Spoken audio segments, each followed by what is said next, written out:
I've always found urban landscapes to be very photographic, but at the same time very melancholy. Empty at night, no one around. Even in the day sometimes. You could be in a busy place, lots of cars around you, and yet you feel utterly alone, in search of something. Where are they now, those who were once so glad in the mead hall? What was once liked has now gone. So this path has a lot of ships that were built here, commemorated, and a lot of them from the past. So where are the shipbuilders now, the designers of those ships, and the whole path has them, because to the left, behind this break of trees, the river, Mahu, or Mahurangi. On this river, those ships were built. But that is not the case anymore. There's a lot of water around where I live. Sorry, quackers. Bless your heart. Look at them beauties. I remember coming here 5 years ago with my grandson. He was just starting to walk. Parked up his little pushchair there and took a couple of photos of him. It was autumn. Beautiful. Spring now. So from the town, very quickly, if I can see where I walk, there's a river. It's not the cleanest looking river, but it brings a lot of silt down off the hills. Anyway, it's got a nice walk alongside it. So I've just read The Wanderer, which is not very long,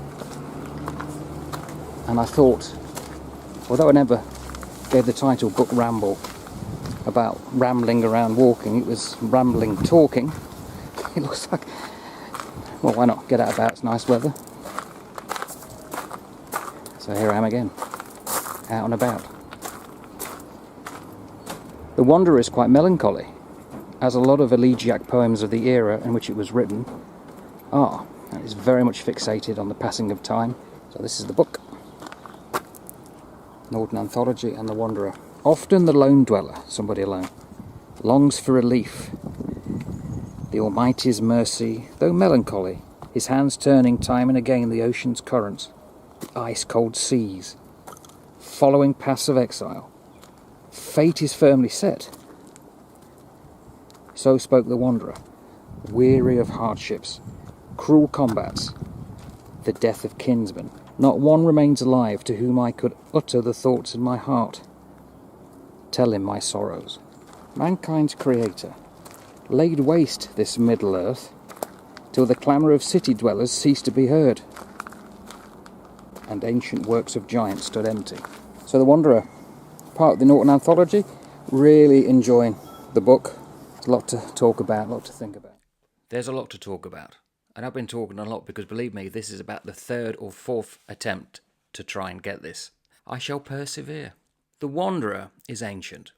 From our perspective looking back, it was roughly in an era where the Anglo-Saxon British world was morphing into the medieval Christian world. A bit like Beowulf.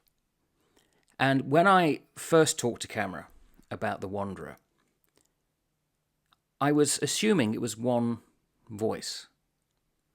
And I recorded my thoughts to the camera. And I played it back and I thought, something's not quite right here. So I read it again and again. And then it struck me, well, of course, it's two people talking. There is somebody at the beginning, the first 5 lines, and then there's somebody at the end, probably the same person. And it must have been written at a later date, because The Wanderer doesn't talk about anything to do with, say,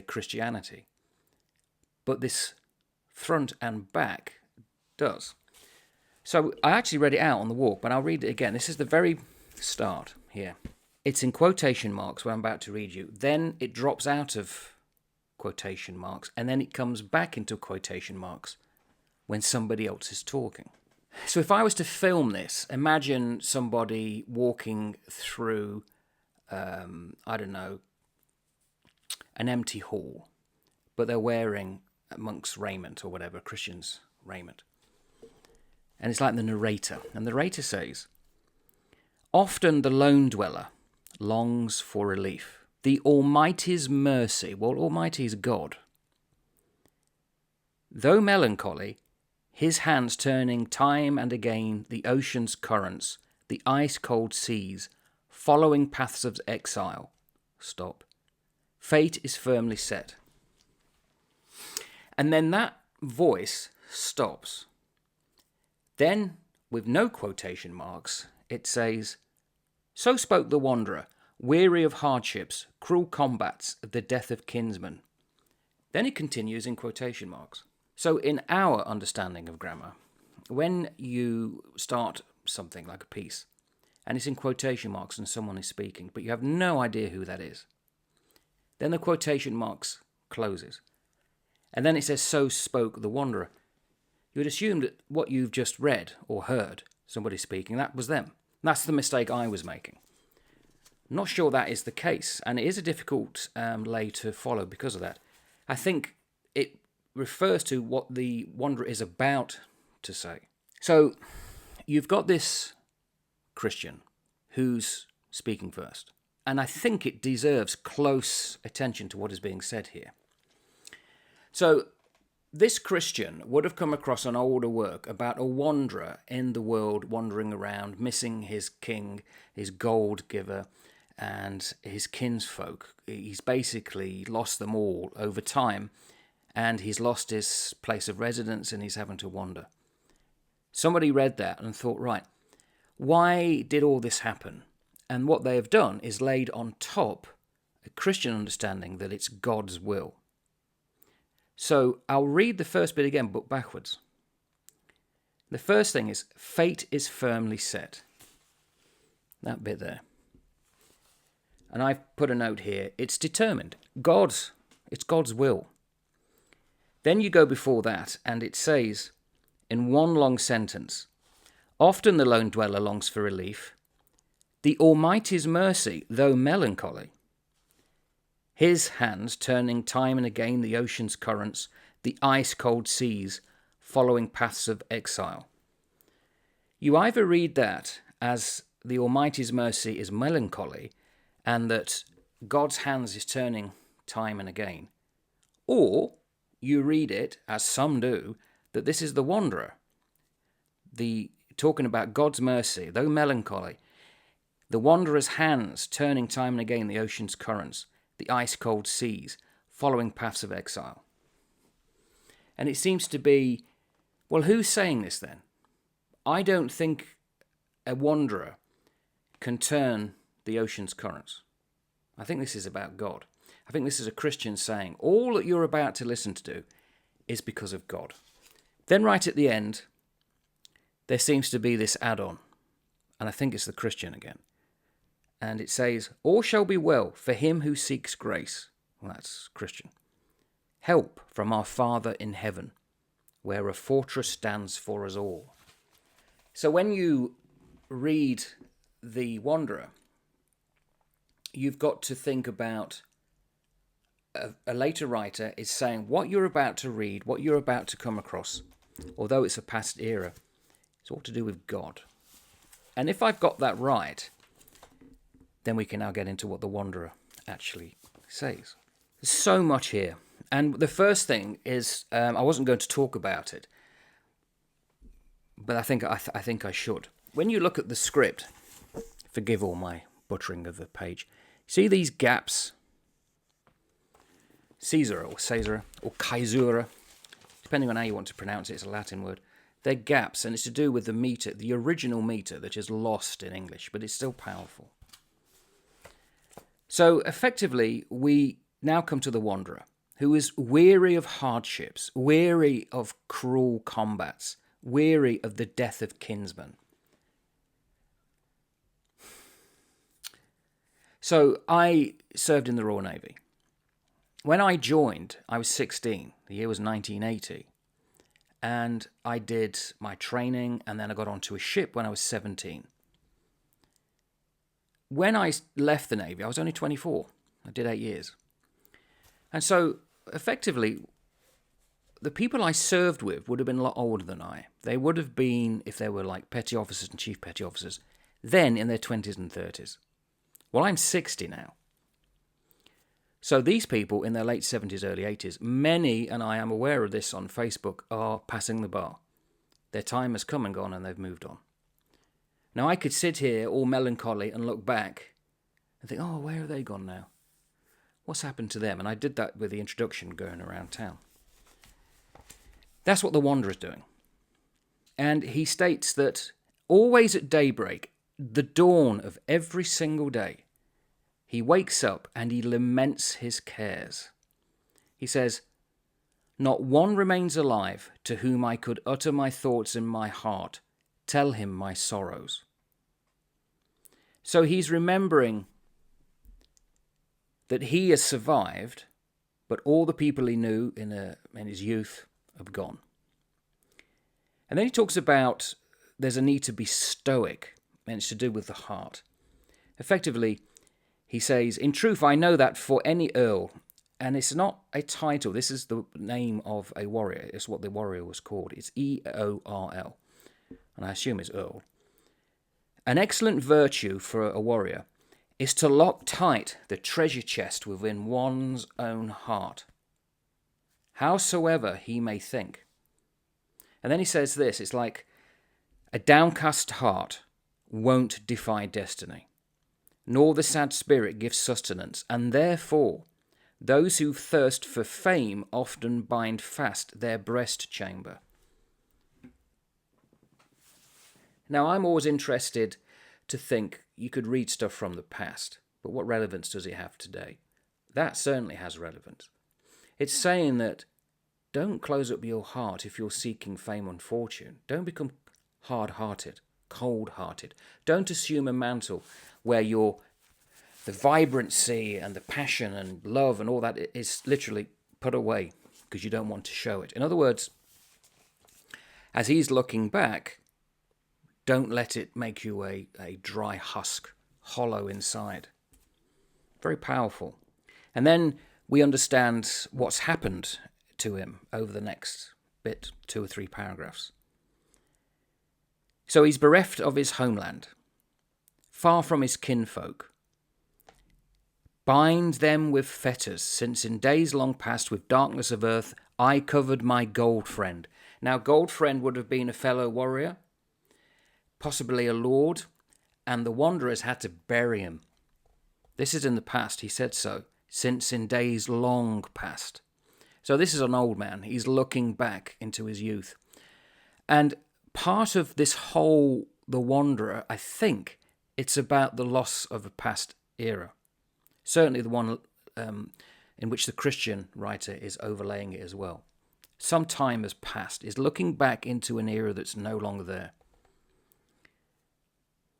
And he talks about that after burying his gold friend, he has fared from there over the waves' bed. So he's gone overseas. So if it's British, he's potentially gone back to the continent of Europe. Winter weary, longing for a hall. So think of Heorot and Beowulf. He wants this mead hall, full of life, full of vibrancy, full of wenches, full of mead. He wants a Lord of Rings.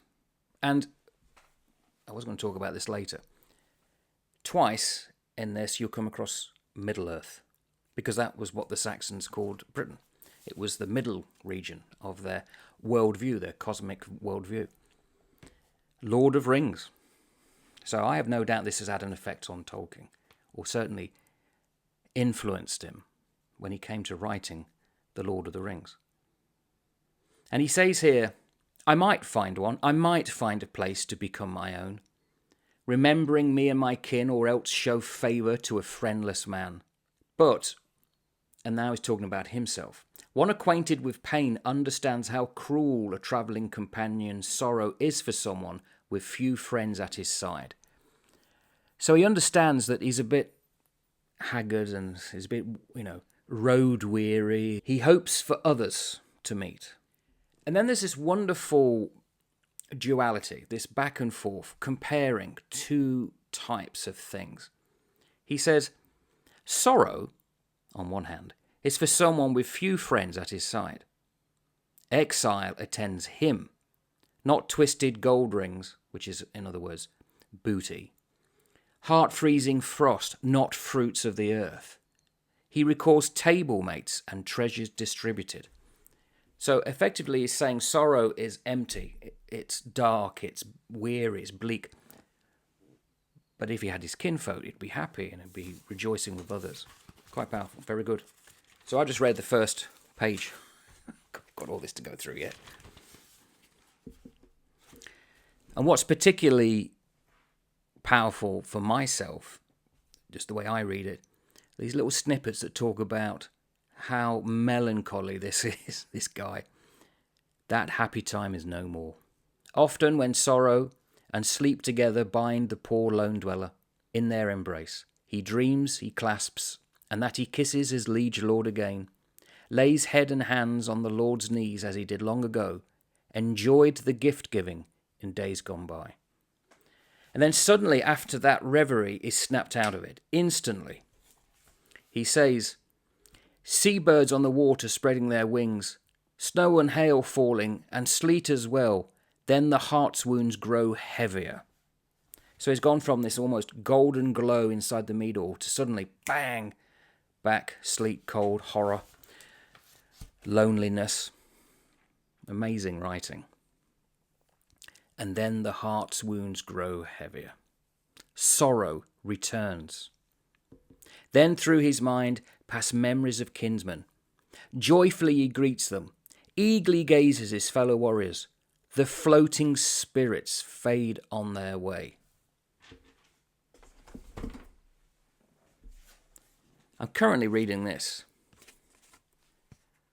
Wonderful book. Very to the point. He served in the trenches, and he describes a group of men, a small company, being shelled, and there's a young lad there quaking, and he has to put his steel helmet behind him on his posterior because he's laying down on the earth, scared. Why on the posterior? Because it's the most exposed, softest part that could be hit by shrapnel, and then afterwards it was probably needed because the poor lad, let's put it away, he filled his pants. But there's the reason I mention this is because the film that was made after the war, the Hollywood film, has this wonderful scene where all the people we've talked about are smiling at the camera. They turn away, walk into the distance, and fade away as ghosts. They're dead. And that's exactly what is being said here. His fellow warriors, the floating spirits, fade on their way. He talks about the life of a warrior, the life of earls, how quickly they quit the mead-hall's floor, brave young men. So this middle earth, from day to day, dwindles and fails. Therefore no one is wise without his share of winters in the world's kingdom. A wise man must be patient. So much to say there in that one sentence alone. He's talking about warriors die too quickly, they're young. I think in the 1980s there was this song, Paul Hardcastle, called 19. If you know it, you'll know it goes 19. And there's like a voiceover throughout the song that talks about the average age of those who fell in Vietnam was 19. Young men. In fact, I read... So if you know Saving Private Ryan, the opening shots of that film, when they go on to D-Day, there was one guy who actually did survive D-Day. And years later, he recounted what happened. And he said he was in the landing craft. They were all lined up to get off onto the beach. Not very old. And the sergeant turned round and said, "Right, men, just to remind you, get off the beach as quick as you can and know that some of you aren't going to get off it. In fact, the majority may not make it." They'd already been told that. And he said he remembers thinking, looking around at all the others and thinking, poor bastards. Never considered it may be him. And that's the thing about when men die young. They never consider they're going to die. And it happens all too frequently in war. And then there's this set of instructions, and it's almost instructions on virtue. Very interesting. He says, "A wise man must be patient. A wise man must know the misery of that time, when the world's wealth shall all stand waste. Just as our own day, all over Middle-earth, walls are standing, wind-swept and wasted, downed by frost, and dwellings covered with snow. The mead hall crumbles, its master lies dead, bereft of pleasures. All the warrior band perished boldly by the wall. Battle took some, the grey wolf took another." Amazing stuff. And I wonder if that, again, influenced Tolkien. You know, when you're reading Lord of the Rings and you're going through this land, there's ruins everywhere. And especially with some of the works that was put together as like unfinished tales. Turin Turambar and things like that. It's just magnificent sense of place and time, and you get that with The Wanderer. I've also put down here about, I don't know if the Wanderer, is writing this, or it may have been an insert, but it reads, in quotation marks, "Mankind's creator laid waste this middle earth till the clamour of city dwellers ceased to be heard, and ancient works of giants stood empty." And then just to finish off, he talks about how the time has passed, gone under night helm, as a kenning, as if it never was. So said the wise man as he sat in meditation.